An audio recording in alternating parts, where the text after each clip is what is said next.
அனைவருக்கும் வணக்கம். இன்று ஒரு புதிய தொடர் நம்ம ஊர் ஈரோடு என்பது பற்றிய ஒரு புதிய தொடர்.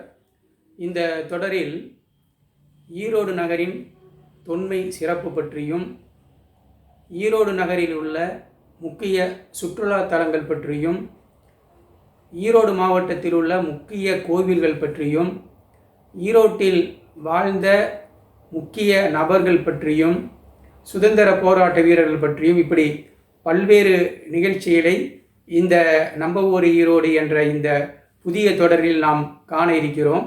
அந்த வகையில் இன்று நாம் காண இருப்பது கோட்டை பெருமாள் கோயில் என்று நாங்கள் சொல்லுவோம். ஈரோடு மணிக்கூண்டு அருகில் இருக்கக்கூடிய ஒரு பெருமாள் கோயில்.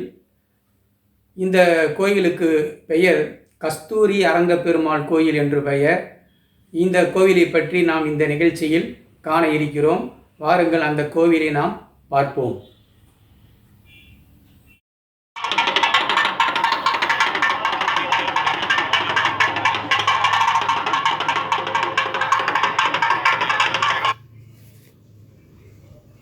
கஸ்தூரி ரங்கப்பெருமாள் கோவில், அழகான கோபுரம். இந்த கோபுரத்துடைய முகப்பில் திருமாலின் பள்ளி கொண்ட திருக்கோலம் சுதை சிற்ப உருவில் உள்ளது.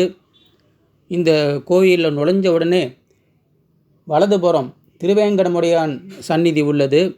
அந்த சந்நிதியை முதலில் வணங்கிவிட்டு பக்கத்தில் உள்ள சக்கரத்தாழ்வாரை வணங்கிவிட்டு பிறகு உள்ளே செல்ல வேண்டும்.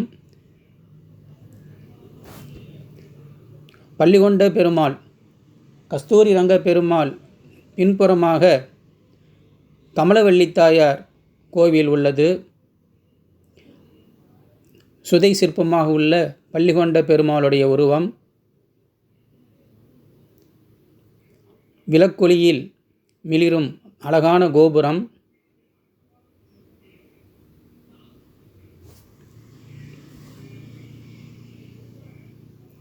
மிகவும் தொன்மையான கோயில். 1000 ஆண்டுகளுக்கு முற்பட்ட கோயிலாகும். இப்போ பிரகாரத்தை சுற்றி அப்படியே வெளியே வந்தோம்னா இங்கே ஒரு மரம் இருக்கிறது, வில்வ மரம். சிவனுக்குரிய இந்த வில்வ மரம் இந்த கோவிலின் தலவிருட்சமாக உள்ளது. மற்றும் ஒரு மிகப்பெரிய சிறப்பாகும். தலவிருட்சத்தை வணங்கிவிட்டு அப்படியே வந்து அங்கே ஆழ்வார் சந்நிதி, அதற்கு பக்கத்தால் ஆஞ்சநேயர் எழுந்தருளி இருக்கிறார். குங்குளியத்தால் அமைந்தவர், 120 சென்டிமீட்டர் உயரமுடையவர். இது சொர்க்கவாசல். வைகுண்ட ஏகாதசி அன்று திறக்கப்படும். மிக கோலாகலமாக இருக்கும். இந்த கோவில் அருகிலே சிவன் கோயில் இருக்கிறது. அருகருகே பெருமாள் கோயிலும் சிவன் கோயிலும் இங்கே இருப்பது ஒரு மிகப்பெரிய சிறப்பு. ஆருத்ர கபாலீஸ்வரர் என்று அந்த கோவிலுக்கு பெயர். இந்த கோட்டை பெருமாள் கோயில், கஸ்தூரி அரங்க பெருமாள் கோயிலுக்கு பல சிறப்புகள் இருக்குது. அது என்ன அப்படின்னா, எல்லா கோவில்களையும் துவாரபாலகர்கள் ஜெயன் விஜயன் அப்படின்னுக்கிறவங்க வாசலில் தான் இருப்பாங்க. ஆனால் இந்த கோயிலில் பெருமாள் பள்ளி கொண்ட நிலையில் வீற்றிருப்பார், கிடந்த கோலம்.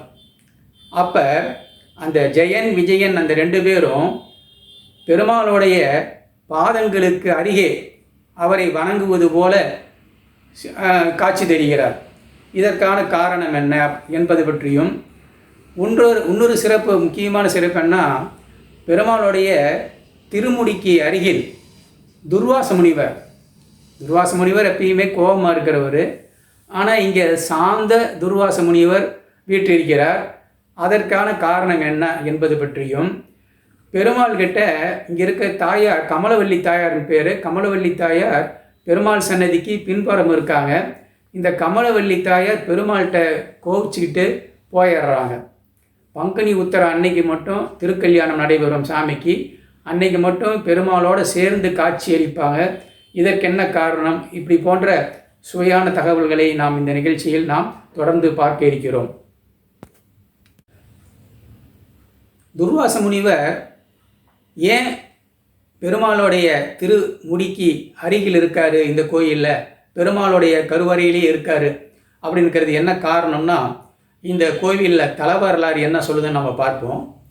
ஒரு முறை இந்த தேவர்களுக்கெல்லாம் மும்மூர்த்திகளில் சிவன், பிரம்மா, விஷ்ணு 3 பேரில் யார் ரொம்ப சாந்தமானவங்க அப்படிங்கிறது தெரிஞ்சுக்கணும் அப்படிங்கிறது அவங்களுக்குள்ள ஒரு ஆர்வம் ஏற்படுது. பார்த்தாங்க, யார் வச்சு இதை நாம் சோதனை செய்கிறது அப்படின்னு பார்க்கும் பொழுது துர்வாச முனிவர் வரார்.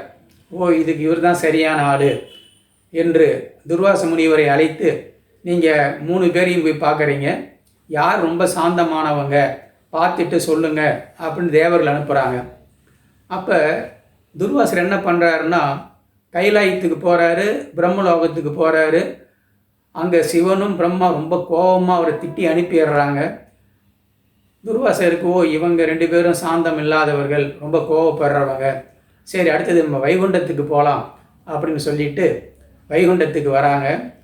பெருமாள் ஆதிசேஷன், இந்த திருக்கோயிலில் கூட கஸ்தூரி ரங்க பெருமாள் ஆதிசேஷன் 5 தலை பாம்பு அதுக்கு கீழே தான் அவர் படுத்திருப்பார். அழகான ஒரு திருக்கோலம். அப்படி அது பாதத்துக்கு அடியில் ஸ்ரீதேவி, பூமாதேவி 2 பேரும் இந்த பெருமாள்கிட்ட இருக்காங்க. இப்போ துர்வாச முனிவர் வைகுண்டம் வரார்.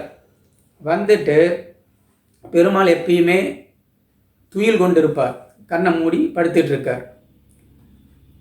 துர்வாசர் வந்துட்டு, நான் தான் துர்வாசர் வந்திருக்கேன் அப்படின்னு சொன்ன உடனே பெருமாள் கண்ணை திறக்கலை. உடனே துர்வாசருக்கு கோபம் தன்னுடைய கால்னால் பெருமாளுடைய மார்பை எட்டி ஒரு உதச்சிட்றாரு.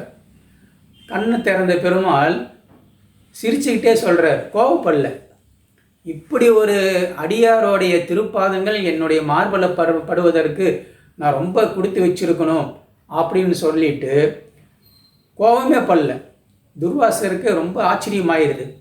இப்போ அந்த 3 பேரில் ரொம்ப சாந்தமானவர் இந்த பெருமாள் தான் அப்படின்னு ஒரு முடிவுக்கு வந்த உடனே, இங்கே முக்கியமாக பெருமாளுக்கு கோபம் வரல, ஆனால் மகாலட்சுமி தாயாருக்கு கோபம் வந்துட்டு, இப்படி ஒரு முனிவர் உங்களை உதச்சிருக்காரு, அதுவும் நான் இருக்கிற மார்பு உதச்சிருக்காரு, உங்களுக்கு கோபமே வராமல் நீங்கள் சிரிச்சுக்கிட்டு புன்னகையாக இருக்கீங்களே என்று சொல்லிவிட்டு கோவிச்சுக்கிட்டு அவங்க பிரிஞ்சு போயிடுறாங்க. அப்போ பெருமாள் என்ன சொல்கிறாருன்னா, துர்வாசரை கூப்பிட்டு, துர்வாசரே, உன்னால் தான் பாரு என்னுடைய மகாலட்சுமி தாயார் பிரிஞ்சிட்டாங்க, அதனால் நீ எப்பயுமே கோப குணத்தோடு இருக்காத, சாந்தமாக இருக்கணும் என்று சொன்ன உடனே அது தன்னுடைய தவறுக்கு வருந்தி தவம் இருந்து மறுபடியும் இந்த கோயிலுடைய பெருமாளுடைய திருமுடிக்கு அருகிலேயே நின்று அவரை தரிசனம் செய்கிறார். சாந்த குணமுடைய துர்வாசகரை நாம் இந்த கோயிலில் பார்க்கலாம். இந்த கோயிலுடைய ஒரு மிகப்பெரிய சிறப்பு என்னன்னா, கோப குணம் உள்ளவர்கள்லாம் இந்த கோயிலில் இங்கே இருக்கிற பெருமாளை வணங்கினால் அவருடைய கோபங்கள் குறையும் என்பது ஒரு வரலாற்று முக்கியமான ஒரு செய்தியாகும். ஜெயன், விஜயன், துவார பாலகர்கள் கருவறைக்குள்ளே இருக்காங்க. இந்த கோயிலில் பார்த்தீங்கன்னா வாயிலில் இருக்க மாட்டாங்க 2 பேரும், அந்த இடம் காலியாக இருக்கும். இவர்கள் கருவறைக்குள்ளேயே இருக்காங்க. இதுக்கு என்ன காரணம் அப்படின்னு பார்த்த உடனே, ஒரு முறை முனிவர்கள் எல்லாரும் பெருமாளை பார்க்குறதுக்கு வராங்க வைகுண்டத்துக்கு. அப்போ இந்த ஜெயன், விஜயன் உள்ள தடுத்துடுறாங்க. உடனே முனிவர்களுக்கு கோபம் வந்த உடனே பெருமாள் வெளியே என்ன காரணம்னு கேட்ட உடனே, முனிவர்கள் இப்படி சொன்ன உடனே பெருமாளுக்கு கோபம் இந்த ஜெயன், விஜயனை சாப விட்டுறாரு. நீங்கள் பல பிறவிகளாக பூலோகத்தில் பிறந்து அதில் என்னால் நீங்கள் சம்ஹாரம் செய்யப்பட்டு அதுக்கப்புறம் நீங்கள் இங்கே வரணும் அப்படின்னு சொல்கிறாரு.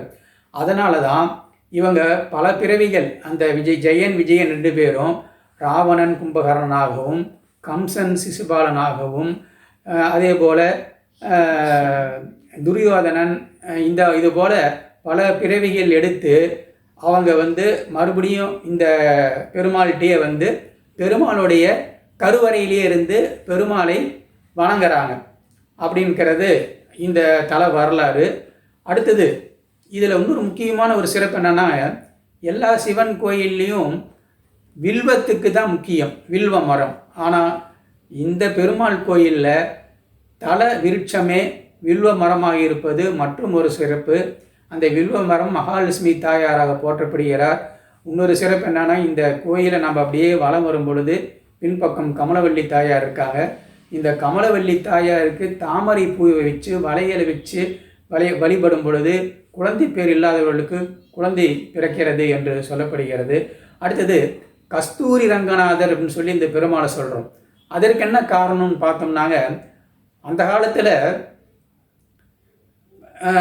திருமணமாகி அந்த பெண்கள் கர்ப்பமாக இருக்கும் பொழுது சுக பிரசவம் ஏற்படணும் அப்படின்கிறதுக்காக கஸ்தூரி அப்படிங்கிற ஒரு மூலிகை பொருளை வச்சு இந்த பெருமாளை வணங்குவாங்க. அதனால் இந்த பெருமாளுக்கு கஸ்தூரி ரங்க பெருமாள்னு பேர். ஆனால் இந்த வழக்கம் இப்பொழுது நடைமுறையில் இல்லை. அதே போல் இந்த கோயிலில் இருக்கக்கூடிய ஆஞ்சநேயர் வலது கையை தூக்கி கொண்டு இருப்பது போல காட்சியளிப்பார். அவர் பாறையிலேயே புடைப்பு சிற்பமாக இருக்கக்கூடியவர். அவர் எல்லாருக்கும் வரம் தரக்கூடிய ஒரு மிகுந்த ஒரு சக்தி வாய்ந்த தெய்வமாக இருக்கிறார் என்று கூறி, இப்படிப்பட்ட இந்த சிறப்பு வாய்ந்த இந்த கோவில் நாமும் ஒரு முறை சென்று மகிழ்வோம். வைகுண்ட ஏகாதசி அன்று ரொம்ப சிறப்பாக இருக்கும் இந்த கோயிலில்.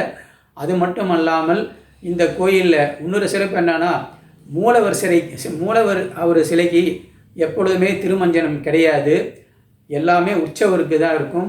மூலவருக்கு ஆனி மாதம் கேட்டை நட்சத்திரத்தப்ப அவருக்கு தைல காப்பு பண்ணுவாங்க 48 நாள். அப்பொழுது சுவாமியின் திருமுகத்தையும் திருப்பாதங்களையும் தான் பார்க்க முடியும். மற்ற உடம்பை ஃபுல்லாக மறைச்சிருவாங்க. இப்படிப்பட்ட இந்த ஈரோட்டில் புகழ்பெற்ற இந்த கோவிலுக்கு நாமும் சென்று இந்த இறைவனை வணங்கி அவர் அருளை பெறுவோம் என்று கூறி இந்த நிகழ்ச்சியை இந்த அளவில் நிறைவு செய்கிறேன். நன்றி, வணக்கம்.